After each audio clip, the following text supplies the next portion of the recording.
Bonjour à tous et bienvenue dans le 8h30 France Info en direct à la radio et à la télé. On est avec Jean-Jérôme Bertolus, bonjour. Bonjour Aurélien. Chef du service politique de France Info. Et notre invité ce matin, c'est François-Xavier Bellamy, président de la délégation LR au Parlement européen. Bonjour à vous. Bonjour. On va d'abord revenir, si vous le voulez bien, sur les tensions de ces dernières heures dans la société française. Le restaurant La Rotonde, brasserie près de Montparnasse, prisé d'Emmanuel Macron, victime d'un incendie a priori criminel. Le siège de la CFDT envahi avant-hier. Emmanuel et Brigitte Macron un peu bousculés au théâtre des Bouffes du Nord, c'était vendredi soir. Le climat social est explosif, insurrectionnel en ce moment. Qui en est le responsable selon vous ? Alors la première chose à dire, c'est que ces actes sont absolument inacceptables. Le débat démocratique consiste à faire valoir ses arguments et parfois à s'opposer. Et l'opposition au gouvernement est tout à fait légitime. Elle est même nécessaire pour faire vivre et respirer la démocratie. Mais jamais cette opposition ne doit se transformer en acte de violence. Et ce qui se joue, je crois, ici, c'est quelque chose de la vie même de notre démocratie. La politique est un miracle très fragile et on devrait toujours s'en souvenir parce qu'elle consiste à faire en sorte que nos désaccords deviennent une occasion de dialogue et non pas la perspective d'une confrontation violente. Or, ça n'est jamais gagné d'avance, ça n'est jamais acquis d'avance. Donc je crois que nous devons tous être très responsables. Il est nécessaire, encore une fois, de pouvoir faire vivre le débat démocratique, mais jamais on ne devrait s'en prendre à des élus, jamais on ne devrait menacer des élus, jamais on ne devrait pouvoir exercer une forme de pression aussi directe sur, par exemple, le président de la République. Et bien sûr, ça va sans dire, jamais on ne devrait faire subir à des restaurateurs qui travaillent et qui créent de l'emploi et qui créent de la valeur et qui se donnent de la peine. On ne devrait jamais leur faire subir une quelconque mesure de rétorsion pour des réformes dans lesquelles ils ne sont pour rien. François-Xavier Bellamy, donc votre condamnation est très claire ce matin. On l'entend, qui est à l'origine, on va dire, de cette dérive ? Ce sont des minorités radicales ou quand même c'est l'expression d'une colère sociale ? Je crois que ces phénomènes restent minoritaires, heureusement d'ailleurs, sinon nous n'en serions pas là aujourd'hui. Il faut cependant, je crois, toucher du doigt deux choses et c'est aussi un symptôme d'un mal qu'il faut comprendre. Le premier, c'est la crispation très profonde de la société française. J'observe qu'Emmanuel Macron avait été élu sur la promesse de la fin des clivages. À titre personnel, je n'ai jamais cru que la fin des clivages serait un bien pour la démocratie, parce que justement la démocratie suppose de faire vivre le clivage. C'est normal qu'il y ait un clivage politique. Et si le clivage ne s'exprime pas sur le terrain politique, dans la vie des institutions, alors il déborde des institutions et il s'exprime dans la rue, il s'exprime dans les relations personnelles et on le voit revenir d'une manière bien plus violente. Et je crois qu'il est tout à fait nécessaire que dans notre responsabilité politique comme élu, nous laissions exister ce clivage. Et il est nécessaire, je le crois, que le gouvernement, qu'Emmanuel Macron laisse exister une opposition démocratique, un dialogue démocratique. La fin des clivages ne peut pas être une perspective et l'idée de remplacer le clivage gauche-droite par un bloc populiste contre un bloc progressiste, cette idée-là, elle ne peut que contribuer à la crispation et à la tension de la société. Et puis la deuxième chose, c'est qu'on parle aujourd'hui de ces menaces parce qu'elles touchent des élus, elles touchent le président de la République, par exemple, et c'est, encore une fois, inacceptable. Mais on le voit aussi, cette montée de la violence, elle touche tous les Français aujourd'hui. Et moi, je voudrais revenir brièvement sur les chiffres de la délinquance qui ont été publiés récemment. Ils n'ont pas suscité autant d'émotions, il l'aurait fallu pourtant. Parce que la délinquance explose dans notre pays, ces chiffres n'ont jamais été aussi mauvais, et ils montrent le retour dramatique de la violence à l'intérieur d'une société qui frappe les Français comme personne dans leur vie de tous les jours. Ce sont des vols, ce sont des violences, ce sont des agressions sexuelles, ce sont des viols, ce sont des crimes. Toutes ces statistiques ont augmenté.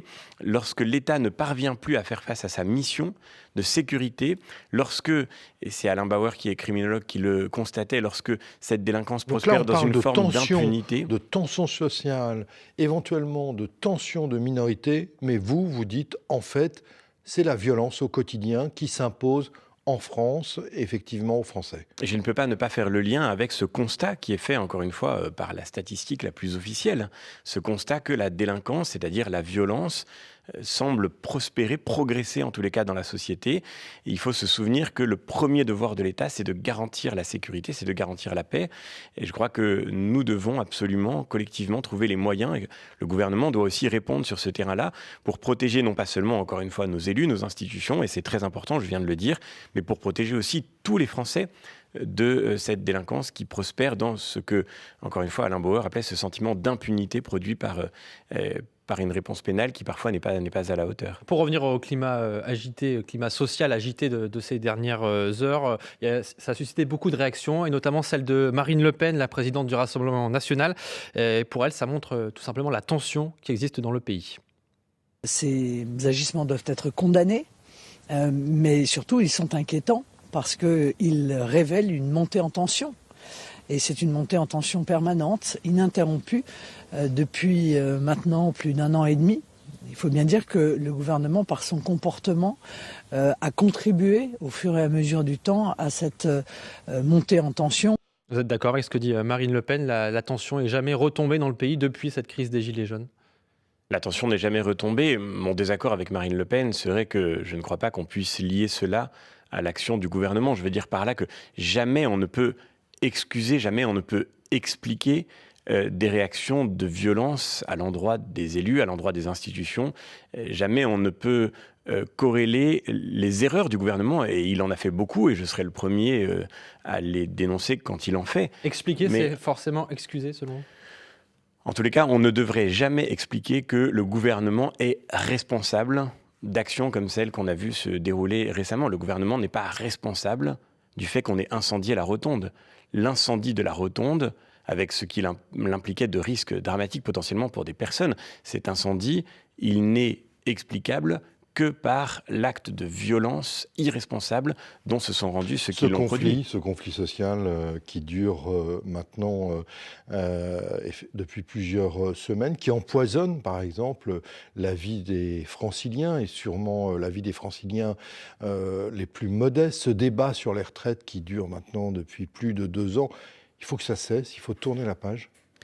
Bien sûr, et de ce point de vue-là, pour le coup, le gouvernement est responsable. Il y a une responsabilité très grande du gouvernement dans la durée de ce conflit social, dans la confusion, et c'est vrai pour le coup dans l'incertitude anxiogène que les Français éprouvent sur le débat des retraites. On ne comprend rien, il faut bien dire les choses comme elles sont, à ce que veut faire le gouvernement. C'est une espèce de valse-hésitation qui a créé beaucoup d'incertitudes, et derrière l'incertitude, sur un sujet aussi majeur que les retraites, il y a évidemment beaucoup d'inquiétudes. Il faut bien sûr que cette page soit tournée, et il faut qu'elle le soit par une réforme enfin claire, un cap enfin donné, pour pouvoir faire en sorte que le débat démocratique puisse jouer son rôle normalement. Et on va continuer d'en parler dans un instant. D'abord à 8h40, on fait un nouveau point complet sur l'info de ce dimanche matin avec Édouard Marguier.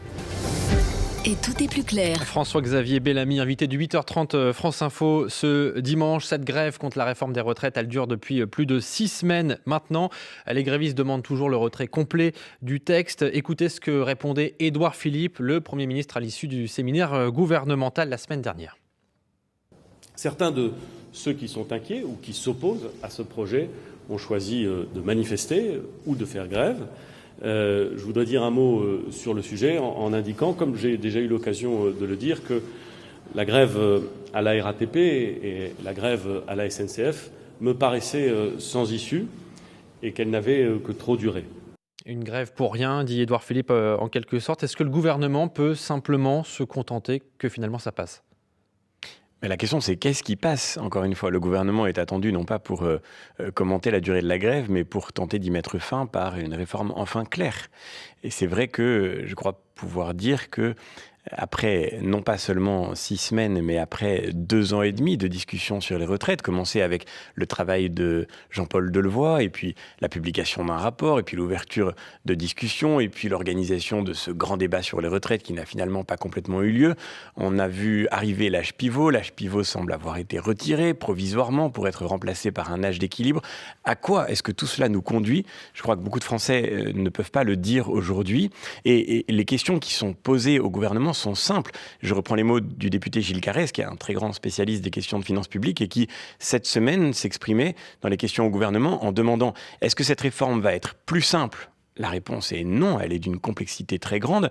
Par ailleurs, on voit bien que les régimes spéciaux ne disparaissent que pour être remplacés par des régimes particuliers qui se multiplient tous les jours. Est-ce que donc ce régime est plus universel? Non. Est-ce qu'il est plus juste? Je ne le crois pas non plus. Il y a évidemment une augmentation des inégalités paradoxalement produites par la suppression de cette diversité de régimes qui en fait accompagner la diversité des carrières. Je suis enseignant.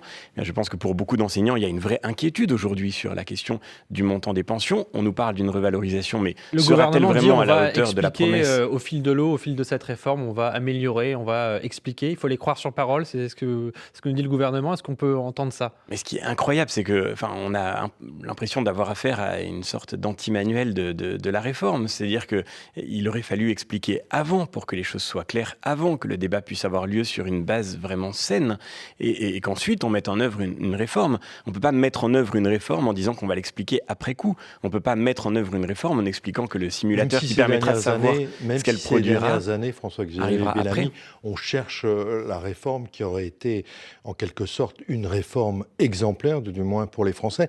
Là, quand même, est-ce que l'horizon s'éclaircit pas, au moins en termes de calendrier? La réforme sera au Conseil des ministres vendredi prochain. Elle sera ensuite largement débattue au Parlement. Donc on en voit le bout en quelque sorte. D'ailleurs, l'UNSA-RATP a annoncé la suspension de la grève dès lundi. On en voit le bout, et heureusement, un peu à l'usure d'ailleurs, comme le montrait le reportage qu'on vient d'entendre. Mais il y a aussi une dernière question, c'est-à-dire quel est l'aboutissement de toute cette agitation, de toute cette tension? Quel est le résultat? Le résultat, c'est est-ce que cette réforme va permettre de pérenniser le système de retraite? Est-ce que cette réforme va permettre de faire à l'État les économies nécessaires pour pouvoir se réinvestir? On parlait de sécurité tout à l'heure dans le régalien. Ça n'est pas la DRDR en quelque sorte. Ça n'est pas pour moi, c'est non, objectif. Mais votre sentiment, votre point de vue. Le gouvernement lui-même le dit, cette réforme va coûter de l'argent et non pas en épargner. Alors je crois que nous sommes aujourd'hui devant un vrai défi collectif qui est d'assurer la pérennité de notre système de retraite, c'est-à-dire aussi la confiance que les Français peuvent avoir dans leur système de retraite. Et nous sommes devant une réforme aberrante qui a créé une crispation comme jamais, qui a entraîné l'une des grèves les plus longues de notre histoire, qui a paralysé notre économie pendant des semaines et qui systématiquement, simultanément, va coûter plus d'argent qu'auparavant. Il y a le risque d'une victoire à la Pyrrhus aussi. Tout ça pour ça, en tous les cas, c'est une victoire à la Pyrrhus peut-être pour la France, parce que le gouvernement gagne peut-être sur la forme en pouvant faire passer une retraite, mais c'est la France qui y perd. Allez, je propose qu'on passe à un autre sujet, le projet de loi sur la bioéthique qui sera examiné après-demain au Sénat. En attendant les opposants à l'ouverture de cette PMA pour toutes les femmes se donnent rendez-vous aujourd'hui à Paris à partir de 13h. Est-ce que vous serez dans cette manifestation, François-Xavier Bellamy? Oui, j'y serai de nouveau parce que je crois qu'il est nécessaire de prendre part à ce débat. C'est un débat fondamental et effectivement, nous sommes dans un moment clé puisque le Sénat va commencer l'examen de ce texte de loi. Je me permets de dire, parce que c'est un sujet important, que ça n'est pas seulement la question de la PMA qui est en jeu, c'est une question fondamentale, c'est une grande transformation de notre rapport à la médecine. La question qui nous est posée, c'est la question de savoir si nous voulons que la médecine ne serve plus seulement à réparer nos corps, à les soigner quand nous sommes malades, mais d'une certaine manière à les augmenter et à combler nos désirs lorsque la condition humaine ne peut pas nous offrir ce que nous espérons. C'est ce que vous aviez dit d'ailleurs quand vous aviez employé ce terme assez frappant il y a quelques mois, de malédiction. La PMA est notre malédiction, c'est ce que vous voulez dire? Je n'avais pas, pour être plus précis, je n'avais pas dit que la PMA serait notre malédiction, mais que nous entrions dans une logique nouvelle qui, effectivement, et je maintiens ce terme, sera notre malédiction. Pourquoi? Parce que c'est au fond du malheur que nous nous préparons pour l'avenir. Et pourquoi? Au fond, nous le voyons très bien, nous sommes dans une situation, dans un moment de bifurcation. Et on le voit avec la question écologique, avec la crise écologique, qui est aussi, d'une certaine manière, une forme de malédiction. C'est-à-dire que nous avons fait notre malheur parce que nous avons tenté de mettre en œuvre une technique que nous avons crue toute puissante pour satisfaire tous nos désirs. Et c'était la promesse d'un bonheur que nous espérions. Et finalement, nous nous rendons compte que nous avons déséquilibré des équilibres écologiques qui sont d'une très grande complexité et que nous n'arrivons pas à réparer aujourd'hui. Eh bien, il en va un peu de même dans le rapport à l'humain. Et je crois qu'au moment où nous avons redécouvert qu'il était nécessaire de nous fixer des limites dans notre rapport à la nature, de respecter les limites qu'elle nous fixe, je crois que nous ferions une grande erreur si nous voulions continuer de mener ce combat contre les grands équilibres qui nous précèdent sur le terrain de nos propres corps. Ces limites, vous les voyez absolument partout. vous étiez contre le droit à l'avortement, contre Non, alors, le mariage pour tous. On va mais peut-être pas élargir à l'infini. Mais justement, est-ce que vous n'avez pas élargi à l'infini les positions très conservatrices en matière culturelle, en matière familiale de LR, ce qui explique d'ailleurs votre score aux européennes? Alors, il y a beaucoup de questions dans votre question. Je me suis opposé au mariage pour tous précisément parce que je croyais que c'était le début d'une logique qui nous conduirait à l'élargissement de la PMA. Souvenez-vous, à l'époque, tout le monde nous disait non, non, ne vous inquiétez pas, la PMA pour toutes les femmes n'est pas à l'ordre du jour, et qui conduira demain à l'ouverture à la GPA. Et je crois qu'au lieu de l'hypocrisie actuelle qui consiste à dire non, non, la PMA oui, mais la GPA non, on ferait mieux de regarder la globalité de la logique devant laquelle nous sommes placés. La question qui est posée, et c'est un vrai débat fondamental et qui mérite d'être ouvert, la question qui est posée, c'est voulons-nous, encore une fois, que la technique vienne satisfaire tous nos désirs, qui sont légitimes et respectables, je ne le conteste pas, ou bien voulons-nous reconnaître que la condition humaine nous précède avec des limites qui méritent d'être respectées. En fait, et j'observe d'ailleurs que par PMA, ils existent déjà. Vous me renvoyez le mot de conservatisme. J'observe que c'est une préoccupation qui est partagée sur tout le champ politique et notamment par beaucoup de gens qui, écologistes, sont animés par la même inquiétude. Cette semaine, un texte a été publié par José Bové, par Michel Rivasi, qui sont des écologistes convaincus, engagés, et qui disent « Nous ne pouvons pas à la fois considérer qu'il est nécessaire de restreindre le champ d'application du génie génétique, de la technique des modifications génétiques, de la technique médicale sur le vivant, et simultanément le libérer quand il s'agit de la condition humaine. Il n'y a pas autant de monde dans la rue contre, effectivement, la PMA qu'il n'y en a eu, par exemple, contre le mariage pour tous. Pourquoi vous n'arrivez pas à mobiliser ? Pour deux raisons. D'abord, parce que c'est un débat qui est technique et c'est vrai que beaucoup de Français regardent la question de loin parce qu'elle leur paraît lointaine et pourtant elle nous concerne tous. Puis la deuxième raison, c'est que, je reviens à la question que vous venez de me poser, nous sommes devant une forme de culpabilisation systématique de tous ceux qui osent dire leur opposition à une telle réforme. Et nous sommes systématiquement rangés du côté du passé, du côté des ringards. Moi, je veux vous dire que j'assume c'était pas le sens de ma question. Conservatisme, ça ne veut pas dire ringard. Mais ça veut dire conserver en l'état. Et je crois qu'on devrait pouvoir assumer la nécessité effectivement de préserver et de transmettre de grands équilibres qui nous précèdent. Je pense que c'est même notre avenir qui l'impose et je crois que ceux qui défileront aujourd'hui défilent pour pouvoir parler de notre avenir et pour pouvoir préserver cet avenir commun de notre humanité que nous avons besoin de défendre ensemble. 8h50 sur France Info.